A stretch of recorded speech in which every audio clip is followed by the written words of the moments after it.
안녕하세요. 장재택입니다. 오늘 수요일 날, 그러니까 내일 모레죠. 18일 날 11시에 신형 아반떼가 나옵니다. 코로나19 바이러스 때문에 우리나라에서 신차 발표를 갖거나 이런 건 못 하고요. 미국에서 신차 발표를 하고 그거를 온라인으로 중계를 해서 이렇게 보여준다고 합니다. 저희도 18일 11시에 맞춰서 여러 가지 준비를 하고 있어요. 저희가 그거를 이렇게 보면서 저희가 해설 비슷하게 해드리는 식으로 라이브 진행을 하려고 생각하고 있습니다.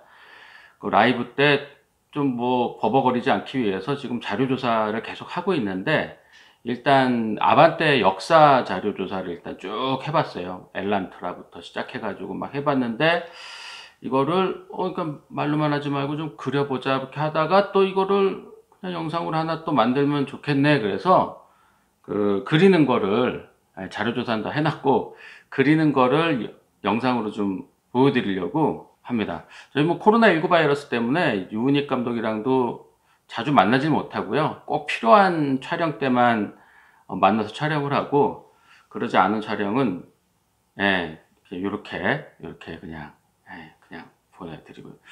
혼자 하려니까 이게 힘드네 이게. 바로 시작하겠습니다. 7세대에 걸친 아반떼의 30년 역사 바로 그리면서 들려드릴게요.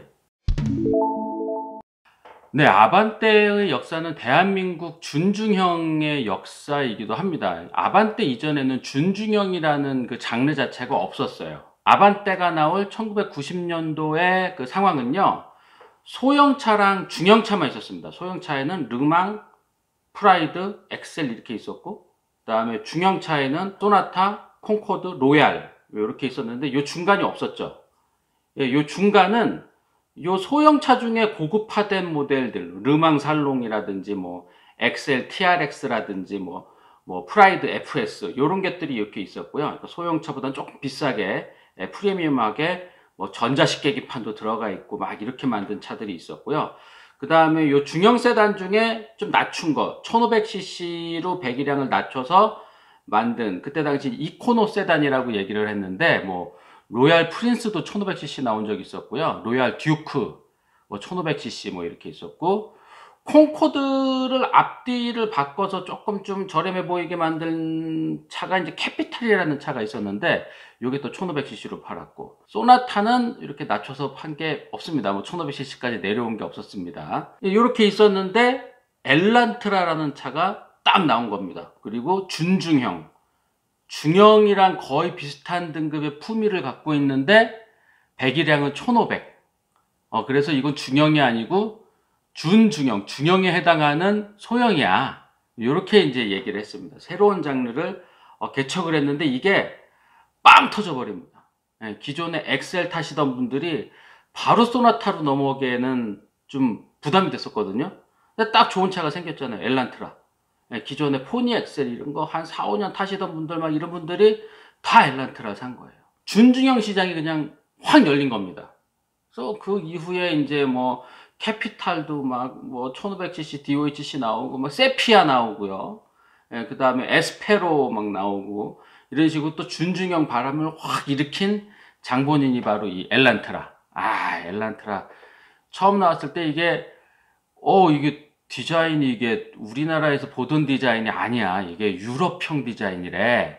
그리고 기존의 엑셀이나 소나타에 비해서 좀 더 단단해 보이고 좀 더 야무져 보이고 이런 것들 때문에 이미지가 상당히 좋았죠. 그리고 당시 우리나라 그 배기량별로 이렇게 자동차세 나누는 게 1500cc가 딱 그 중간 라인이었습니다. 지금은 1600cc 넘어가면 세금이 비싸지고 1600cc 밑으로 세금이 좀 저렴하잖아요. 근데 그때 당시에는 1500cc였습니다.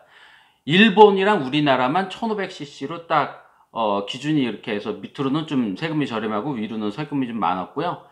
유럽 같은 경우는 그게 1600cc가 요 라인이었습니다. 1600cc까지만 컴팩트 세그멘트로 본 거죠. 그래서 엘란트라는 이제 국내 내수용으로는 1500cc를 만들고요. 그 다음에 유럽 공략형으로 1600cc를 만들었는데 요거를 우리나라에서도 팝니다. 우리나라에서 1.6으로 파는데 요거는 좀 이미지 리딩을 하는, 엘란트라의 고성능 이미지를 좀 리딩하는 역할을 해줬죠. 그래서 그때 막 포르쉐도 막 이기면서 막 와 포르쉐가 막왱 달리고 막 이런 포르쉐가 확 이기니까 포르쉐 운전자가 딱 난 1단인데 뭐 이런 광고 하고 막 그랬었잖아요.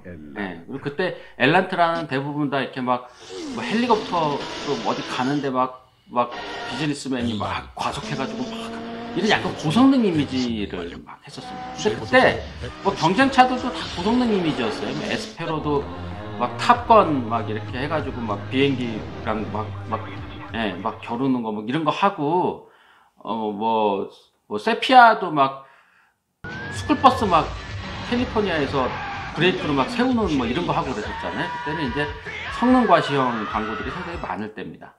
당시 엘란트라 디자인은 현대자동차의 차종민 교수님이죠. 지금은 교수님이고 그때 당시 직급은 제가 모르겠는데 이분이 지금은 홍대 교수님으로 계시고요.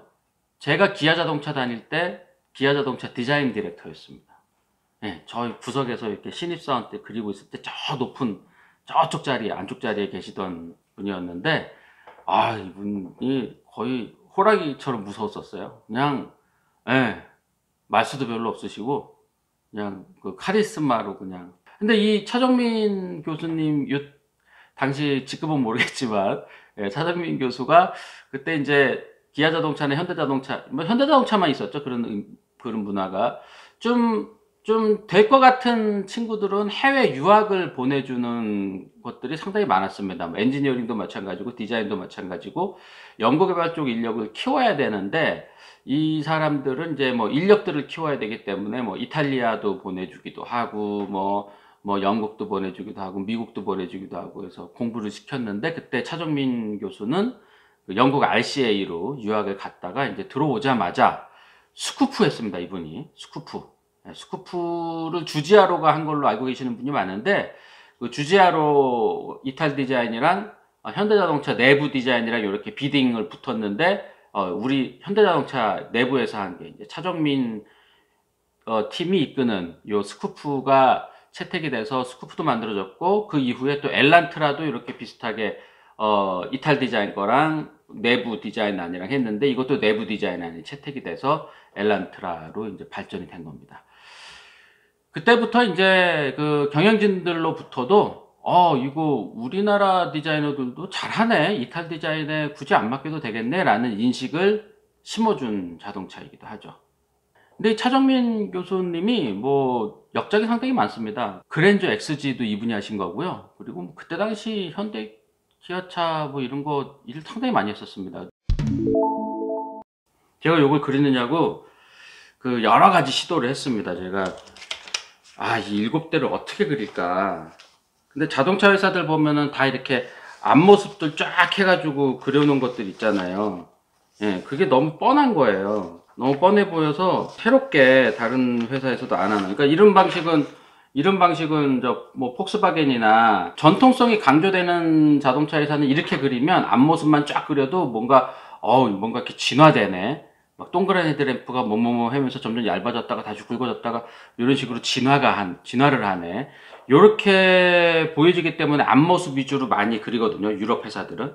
근데 아반떼는 그렇게 그리면 이거 보세요. 지금 제가 이게 연습으로 그려놓은 겁니다. 연습으로 그려놓은 건데 다 제각각이에요. 엘란트라, 여기 아반떼, 여기 뭐 해서 아반떼 이거 보면은 이름은 똑같은데 다 다르게 생겼잖아요. 그래서 이렇게 앞모습 말고 다른 거 없나? 이게 처음에 그렸던 습작입니다.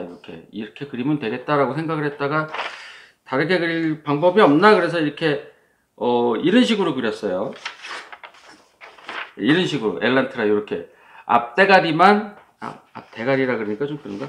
앞대가리만 그려서 이렇게 조합을 해볼까? 이렇게 아반떼도 이렇게 그리고 이렇게 엘란트라도 이렇게 그렸었는데 이렇게 앞대가리만 이렇게 약간 그려볼까 했는데 요거는 제가 그림 실력이 안 되더라고. 요 구도를 잡아서 뭐 이렇게 하는데 그림 실력이 도저히 안 나와서 다시 이래서 앞모습만 그리는구나. 앞모습만 그리는 게 그리기 제일 쉽습니다. 그리고 앞모습을 양쪽을 다 그리면은요 이렇게 좌우대칭으로 그려야 되잖아요. 이쪽까지. 근데 좌우대칭으로 그리면은 언제나 좌우대칭이 안 맞아서 차가 이상합니다. 거기서부터 어려워져요. 근데 반쪽만 그리는 거는 쉽습니다. 예, 반쪽만 그리는 거는 쉽고, 그걸 쫙 그려놨을 경우 뭔가 주차장에 이렇게 탁탁탁탁 이렇게 차가 세워져 있는 것 같은 그런 느낌을 주기도 해서, 예, 이게 CN7도 이렇게 그려놨었어요. CN7도 이렇게 그려놨었는데, 이건 도저히 투시로 해서 이렇게 좀 멋있게 그리는 거는 이거 안 되겠구나. 이래서 다른 나라에서도 그 유럽 선진국에서 그 프리미엄 브랜드에서도 이렇게는 안 하는구나 생각을 해서 다시 앞모습만 그리는 걸로 해서 연습을 해봤어요. 그랬더니 앞모습만 그리는 게 역시 가장 제가 그릴 수 있는, 저는 그림을 안 그린 지도 거의 20년이 됐고요. 당시 엘란트라는 그 전에 엑셀이랑 소나타랑 뭐 그랜저 정도 있었잖아요. 여기서 배웠던 여러 가지 그 노하우 이런 것들을 그냥 총체적으로 다 녹여 넣어 가지고, 그리고 유럽에 있는 여러 선진 자동차 회사들 많이 분석하고 유럽 공략형으로 만들어서 이 퀄리티, 이 피트 앤 피니시라 그러죠. 각 부품이 딱딱딱딱 맞는 그 정도를 상당히 올려놓은 차입니다. 그래서 감성 디자인을 상당히 좀 어느 정도 선상까지 올려놓은 차예요.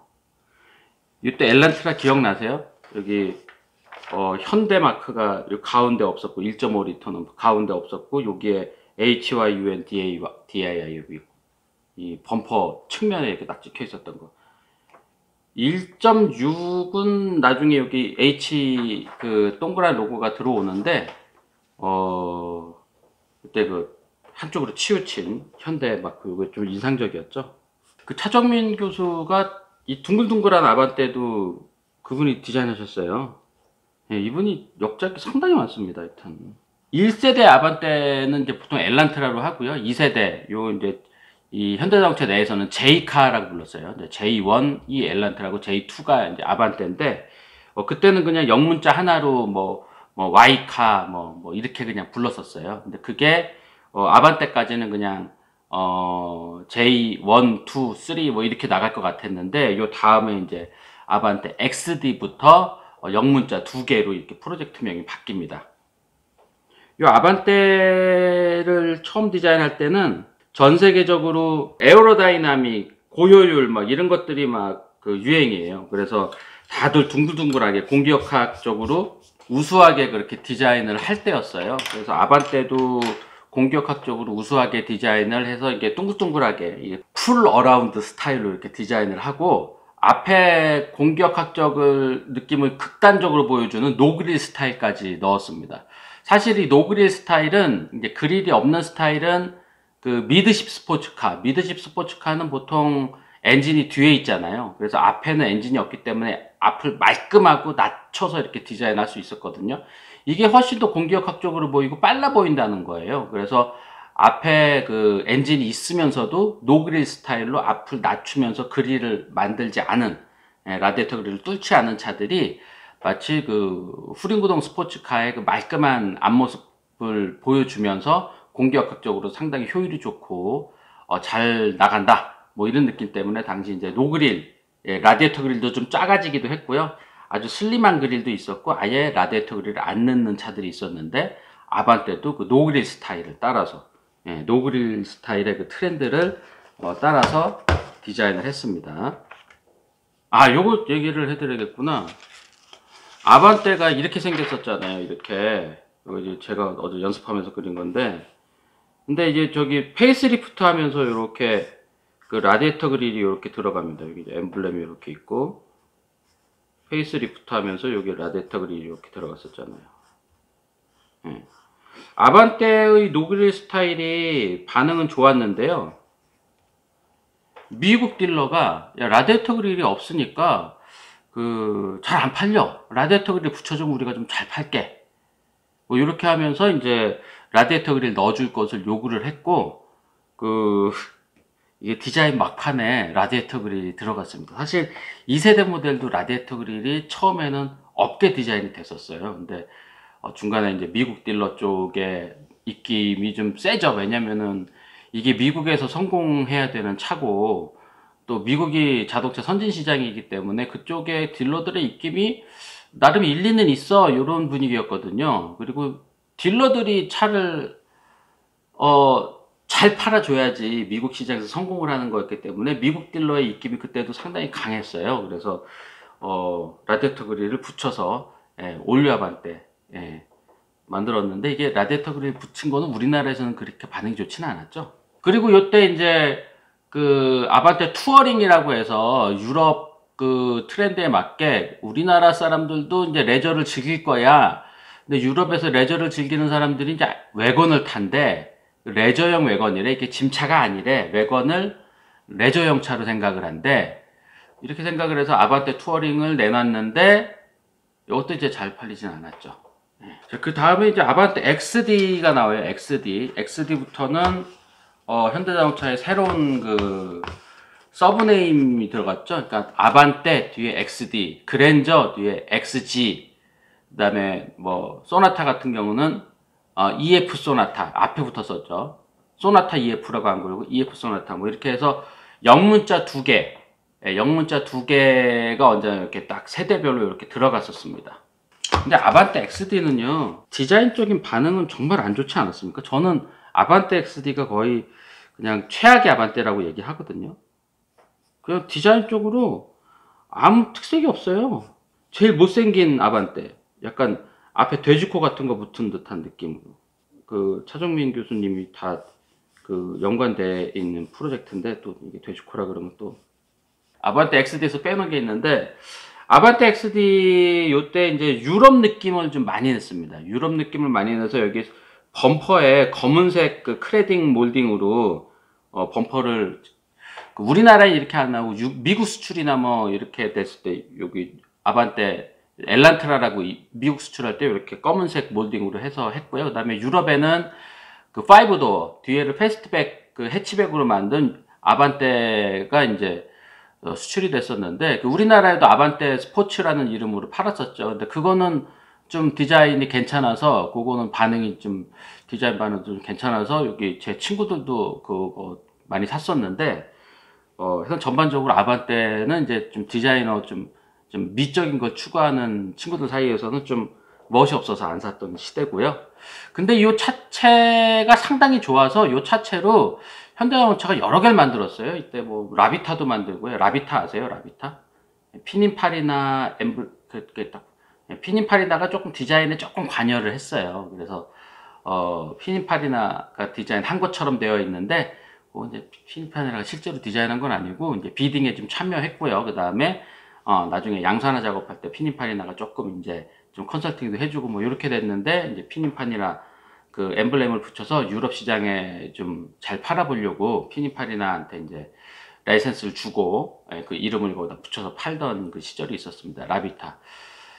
그것도 있었고, 또 이걸로 또 만든 차가 투싼도 이걸로 만들었어요. 그때 당시 투싼. 그 다음에 투스카니, 저기 문짝 두 개 달린 스포츠카 투스카니도 요 아반떼 XD 그 골격으로 만들었어요. 그리고 그 이후에 이제 아반떼 HD도 이제 아반떼 XD의 골격이 상당히 좋았기 때문에 과한 디자인을 하기보다는 좀 품질감이 높아 보이는 디자인, 유럽 스타일의 특히 정제된 그런 디자인을 할 때였습니다. 그래서 그때 뭐 소나타도 그렇고요. 소나타도 약간 아우디 스타일로 나왔었잖아요. 그 다음에 그랜저 XG가 약간 그런 스타일이었고, 요 아반떼 HD는 요 옆모습만 조금 특색이 있었지, 차는 상당히 그 단정하게 이렇게 디자인했었어요. 예. 여기 아반떼 그 HD 요 측면 캐릭터 라인이 요렇게 약간 이렇게 물결 치듯이 이렇게 들어간 캐릭터 라인이 있어요. 이렇게. 예, 요게 이렇게 물결 같은 캐릭터 라인이 아니고, 요걸 위에서 보면은 이렇게 땅콩 같은 분위기였어요. 이렇게 해서 요런 느낌. 그러니까 바퀴가 있는 데는 이렇게 튀어나오고, 그래서 네 바퀴가 안정적으로 지지하고 있다는 느낌을 보여주고, 그 다음에 승객석은 요 안에 이렇게 들어가 있는, 그래서 마치 땅콩처럼 이렇게 생긴 거라고 이제 얘기를 했었습니다. 그때 당시 이제 디자인 디렉터였던 박정소 교수님이 이때 이제 저희 수업 와가지고 이게 나오지도 않은 차 얘기를 가끔씩 해주고 가셨어요. 그래서 땅콩 같은 그렇게 캐릭터 라인을 가진 차가 나온다 그랬는데 아반떼 HD가 나오더라고요. 이거 제가 다 막 생각나는 대로 쓱쓱 그리는 게 아니고요. 어제다 연습을 한번 해봤었죠. 그래서 그거대로 이제 토대를 잡아서 이렇게 그리고 있는 겁니다. 이렇게 대충 생겼죠. 이렇게 디테일한 거는 좀 이따 시간이 너무 많이 걸릴 것 같아가지고 디테일한 거는 그냥 좀 이따 그리고요. 그 다음에 아반떼 MD도 지금 녹화 시간이 상당히 많이 걸렸어요. 지금 녹화 시간이 30분이 넘어가지고 이거 유민익 감독님이 편집을 어떻게 하실지 몰라서 이거 제가 이렇게 그 다음에 아반떼 MD는 이제 그런 품질 경영 시대를 넘어서 좀 디자인에 좀 힘을 주기 시작했습니다. 이게 미국 시장에서 딱 먹히려면 미국 시장에서 한눈에 눈에 띄는 그런 디자인 요런 거를 가져야 되기 때문에 그때 이제 그 미국 시장에서 멀리서 봐도 네, 딱 눈에 띄는 디자인으로 이렇게 아이 캐칭 요소가 상당히 강한 이런 식으로 YF 소나타도 이렇게 나왔었고요. 약간 뭐 곤충룩, 뭐 삼엽충룩 뭐 이런 것들 얘기 나왔었는데 하여튼 디자인 반응은 상당히 괜찮았습니다. 미국에서도. 우리나라에서는 이게 좀 호불호가 엇갈리긴 했지만 왜냐하면 아반떼가 워낙 많이 팔리기 때문에 여기저기 다 아반떼거든요. 근데 미국에서는 코롤라랑 시빅 뭐 이런 차들 사이에서 막 이렇게 있다 보니까 좀 눈에 띄는 게 필요했거든요. 그리고 그 아반떼가 그렇게 많지 않았기 때문에 그렇게 눈에 이렇게 막 거슬릴 정도로 띄지는 않았어요. 이때 헥사고날 그릴이라고 아반떼는 그냥 이렇게 선으로만 이렇게 연결이 되어 있는데 육각형으로 이렇게 육각형으로 되어 있는 헥사고날 그릴이 그 현대자동차의 아이덴티티였습니다. 아반떼 MD부터 그 이제 휠 베이스가 여기 2700 그래서 코롤라 그다음에 혼다 시빅이랑 동일한 수준의 그 스펙으로 이 사이즈를 맞춰서 2700 휠 베이스 맞춰서 만들었습니다. 그리고 캡포워드 디자인 이렇게 유리창이 앞으로 쫙 쏠려 있는 듯한 그리고 뒤는 높고 앞은 극단적으로 낮춘 이런 디자인으로 아주 공격적으로 이렇게 나가는 느낌을 보여줬잖아요. 근데 이제 캡포워드 디자인을 하게 되면은 이게 좀 원가가 상당히 많이 올라가는 디자인이에요. 이렇게 보통 차들보다 캡포워드 디자인을 하면은 이렇게 차가 있을 때 보통 차는 이런데 캡포워드 디자인은 이거를 더 낮춘단 말이에요. 더 낮추면서 이걸 거의 눕혀요. 이렇게 유리창을 눕힙니다. 그 다음에 뒤는 이렇게 올라가게 디자인을 해서 이렇게 좀 공격적으로 이렇게 보이게 디자인하죠. 그러면은 앞유리창이 상당히 길어져요. 이 앞유리창이. 예전에 앞유리창이 이렇게 세울 때는 이 정도 길이었는데 눕히니까 앞유리창이 상당히 길어지죠. 앞유리창이 길어지면은 여기 안에 대시보드 이렇게 운전대가 있는 요 계기판이 있는 데 있잖아요. 요 대시보드도 길어져요. 요 대시보드가 길어지면은 대시보드가 커지기 때문에 원가가 또 올라가죠. 근데 대시보드가 커지는데 여기가 또 햇빛이 들어오면은 이 대시보드가 또 변형 생기는 것까지 다 감안해서 또 디자인을 해야 돼요. 그래서 유리창도 커지고 대시보드도 커지고 대시보드도 더 견고하게 만들어야 되고 그래서 캡포워드 디자인은 원가가 좀 올라가는 디자인이지만 그 전륜구동차의 그 앞에 오버행이 긴 거 요거를 효과적으로 좀 막아내고 좀 좋은 비례감으로 만들 수 있기 때문에 한동안 그 캡포워드 디자인이 그 전륜구동 세단에서는 좀 잘 먹힐 시절이 있었습니다. 아반떼도 그때 시절에 디자인 된 거고요.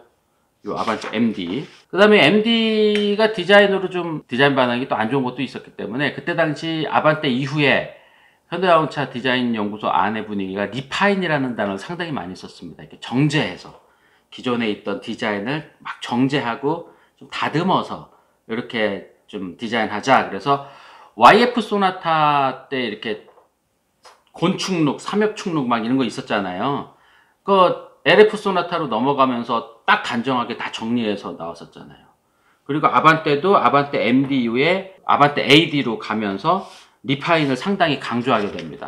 근데 이때 당시 현대자동차에서 다 이런 리파인을 상당히 강조할 때였어요. 그때 뭐 산타페도 그렇게 리파인 뭐 이런 단어 같은 거를 그 프레젠테이션 할 때 상당히 많이 썼었고요. 아반떼 그 AD는 이때 당시 이제 슈퍼노멀이라는 그 키워드를 통해서 리파인 상당히 많이 한 그런 좀 평범한 디자인으로 슈퍼노멀 이런 거를 대변을 했고요. 근데 이제 요거까지는 요 아반떼 AD 모델까지는 막 월에 8,000대씩 꽤 많이 팔렸는데, 요거 이제 부분 변경을 하죠. 요거 부분 변경. 조금 지금 팔고 있는 아반떼. 요 부분 변경은 이제 삼각대가 됩니다. 삼각대. 삼각대 따로 그러지 않을게요. 삼각대로 가면서 원래 8,000대 팔리던 아반떼가 월에 5,000대로 떨어집니다. 그러니까 판매량이 이렇게 많이 지장을 받을 정도로 디자인이 영향을 미쳤다는 얘기죠. 아반떼 그 부분 변경 삼각대라고 하는 차는 여기저기서 야 이거 뭐야 이거 삼각형 왜 이렇게 썼어? 예, 그리고 저도 그때 그랬었잖아요. 이 삼각형 같은 이런 도형은 센 도형이고 너무 방향성이 그 강한 도형이잖아요. 보통 원이라든지 사각형이라든지 사다리꼴 뭐 이런 사다리꼴도 괜찮고요. 이런 거는 방향성이 어느 정도까지만 있는데 이런 방향성이 이거 삼각형은 너무 많다는 거죠. 예, 너무 찌르고 너무 날카롭고 이런 예각이 들어가기 때문에, 그리고 예각이 들어가기 때문에 만들기가 좀 힘들어요. 왜냐면은 이런 예각들이 겹쳐지다 보면 어느 순간에는 이른 면이 생기게 됩니다. 그러면은 여기에 이제 이게 이른 철판은 만들기 쉽죠. 이렇게 둔각으로 되어 있는 철판은 만들기 쉽죠. 여기도 둔각으로 되어 있는 건 좋아요. 근데 이 예각으로 들어오면은 여기 R값을 이렇게 둥글게 처리해야 돼요. 철판 같은 경우는 예리하게 할 수가 없고, 또 플라스틱도 뭐 너무 예리하게는 못하니까 여기가 이렇게 되게 됩니다. 그러면 여기가 이제 약간 구멍 난 것처럼 이렇게 보이게 되잖아요. 예. 요 실제로 지금 팔고 있는 그랜저 있잖아요. 여기 뒤에 테일 램프 끝에 보시면은 여기 이렇게 약간 빵꾸난 것처럼 이렇게 보입니다. 이런 예각으로 너무 만나면은 디자인 하기가 이렇게 좀 까다로운 게 상당히 많아져요. 그래서 삼각형은 우리 공부할 때만 해도 쓰지 못하게 했었거든요.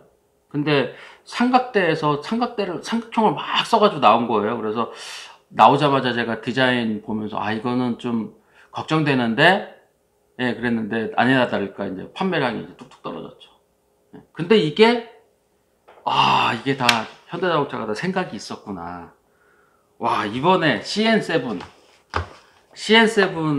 디자인은요 그냥 삼각형으로 복수하는 거예요. 거의 이래도 삼각형이 잘못했다고 얘기할 거냐? 거의 그런 식입니다. 제가 이거 꿈에서 보고 눈 번쩍 뜰 정도로 깜짝 놀랐었어요.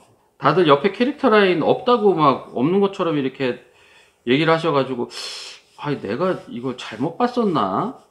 일단 옆에 그 캐릭터 라인이 이렇게 삼각형으로 들어간다는 얘기를 제가 어디 가서 했더니 에이 지금 삼각대도 반응이 안 좋은데 그렇게 나오겠어?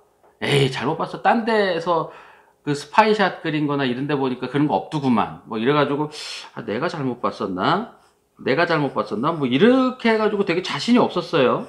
예, 보고 나서도 약간 희미하게 보여가지고 내가 잘못 봤나? 이 생각을 했었는데, 예, 옆에 아주 세게 이렇게 딱 캐릭터 라인이 세게 들어가죠. 이렇게 딱. 앞에도 조금 이렇게 들어가죠. 앞에는 이렇게 해서 이렇게 들어가고 뒤에 또 여기도 조금 이렇게, 예, 이렇게 딱 이런 캐릭터 라인, 예, 이렇게 딱 들어갑니다. 옆에. 예? 그 뭐 티저 영상에서 많이 보셨을 거 아니에요. 이렇게 들어가는데 앞부분은 진짜 삼각형이 이게 세보면은 이게 몇 개 삼각형을 이렇게 많이 써도 되나? 라고 싶을 정도로 삼각형입니다. 자, 아반떼 CN7은 제가 이렇게 그리긴 하지만 꿈에서 그냥 본 거라서 정확하지 않습니다. 이거는 18일 날 어떻게 생겼는지 직접 확인하시고요. 저는 꿈에서 어렴풋하게 본 거를 그냥 그리는 거기 때문에 정확하지 않을 수 있습니다. 근데 뭐 저기 티저 영상에서 많이 보셨듯이 헤드램프가 여기 이렇게 있고 여기에 무슨 등이 하나 더 있어요. 라디에이터 그릴처럼 보이는 안에 또 등이 하나 또 숨어 있고, 그 다음에 다들 이제 각 딱딱딱딱 다 삼각형으로 각을 냈습니다. 모델링 할 때도 다 이렇게 다 실사처럼 나온 걸 가지고 일로 보고 절로 보고 하면서 여기를 막 수정하고 그러면은 시간이 오래 걸리잖아요. 그래서 컴퓨터 안에서는 이거를 다 삼각형으로 해석을 해서 요 형상을 이렇게 기억을 하고 있는데, 요 삼각형으로 기억한 것들을 이렇게 돌리고 하면서 이제 모델을 수정을 하고 형상을 수정을 하고 그러는 그러기도 해요. 근데 아반떼가 삼각형 형태로 간 여러 가지 이유 중에 하나가 이런 그 3D 모델링에서 폴리곤으로 보여주던 여러 가지 그 디지털 세대들에게 좀 익숙한 그런 뭐 이런 이미지를 가져간다라는 얘기도 있고요. 이 삼각형 자체가 주는 약간 다이나믹한 역동적인 느낌 이런 것도 있었고, 그 다음에 이건 좀 많이 나간 얘기인데요. 예, 많이 나간 얘기라서 좀 이해하기는 힘든데 19세기에 그 피카소가 브라크, 피카소 이런 친구들이 입체파 이런 거를 이제 만들어내잖아요. 입체파가 상당히 흥행을 잘했죠. 그때 당시 프랑스 그 귀족들 사회에서 다시 그때 당시 이제 그림은 언제나 이거였어요. 아, 좀 더 새로운 거 없을까? 그냥 있는 그대로 그리는 거는 이제 뭐 단물 같지? 거기다가 색을 좀 더 이렇게 상상 속에 색을 좀 더 넣어가지고 그 이미지를 좀 부각시키는 거. 풍경화도 부각시키고, 그러니까 새로운 양식의 뭔가 그림이 필요했던 거예요. 자동차 디자인도 어떻게 보면 계속 야, 뭐 새로운 디자인 없을까? 새로운 거 없을까?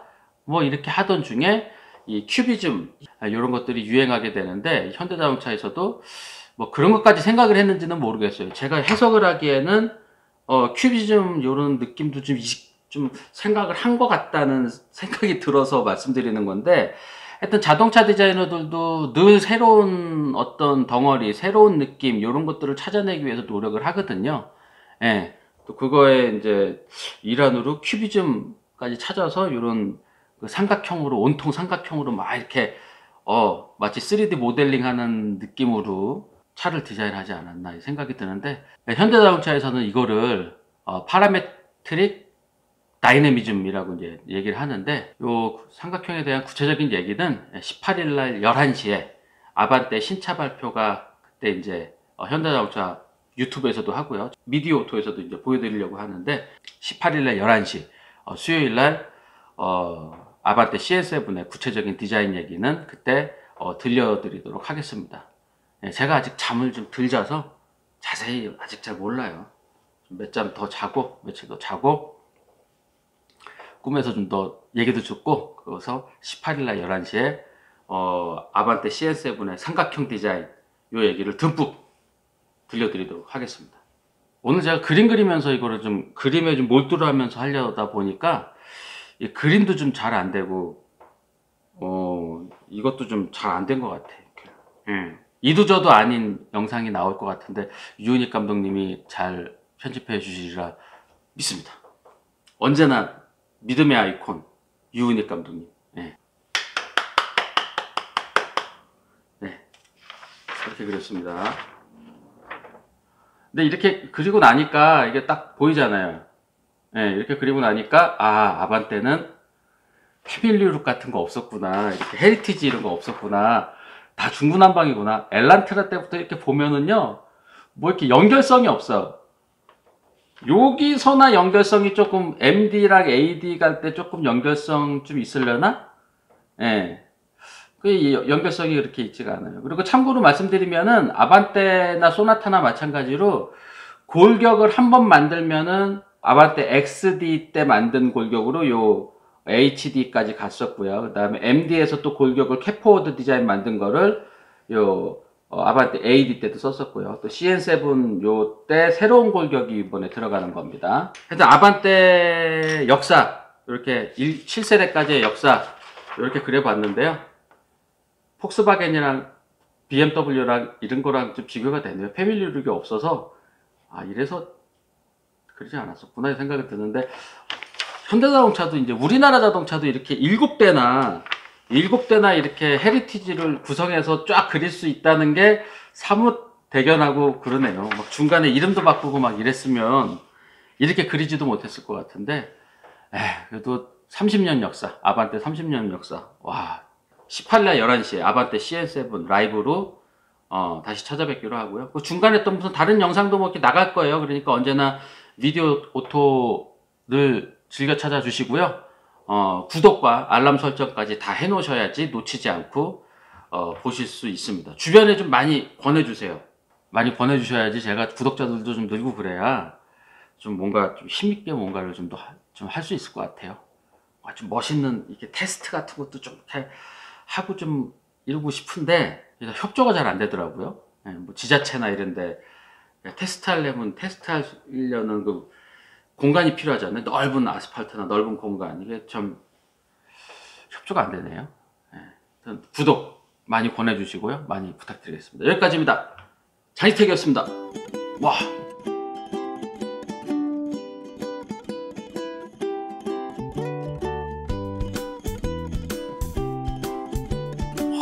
갑자기 뭐 이상한 소리 하고 갑자기 막 손 나가고 막 발 나가고 막 이런 분이었어요. 저는 너무 미천한 신입사원이라서 뭐 맞거나 그런 적은 없는데 맞는 거나 이런 걸 본 적은 있죠. 디자인용 모습 분위기가 무서웠습니다. 그때 막 얼차려하고 막 구타 입고 막 그랬어요. 지금은 정말 좋아졌는데 그때는 군대 갈래 현대 갈래 디자이너들한테 물어보면은 그냥 군대 간다 그럴 정도로 거의 군대식 문화가 이렇게 쫙 깔려져 있을 때였습니다. 그릴 때요, 이렇게 종이를 막 이렇게 돌리고 이렇게 하면 편하긴 한데요. 이 자동차 디자이너들 사이에서는 종이 돌리면서 차 그리는 건 좀 약간 하수다는 그런 인식이 있어요. 종이는 딱 놓고 거기서 딱딱 이렇게 몸도 막 이렇게 뒤틀고 막 이렇게 그리면 하수네 이거예요. 그냥 딱 완전 상태에서 아무렇지도 않게 슥슥슥슥 그려내야지 뭐 약간 오 고수네 뭐 이런 약간 이런 말도 안 되는 게 있어요.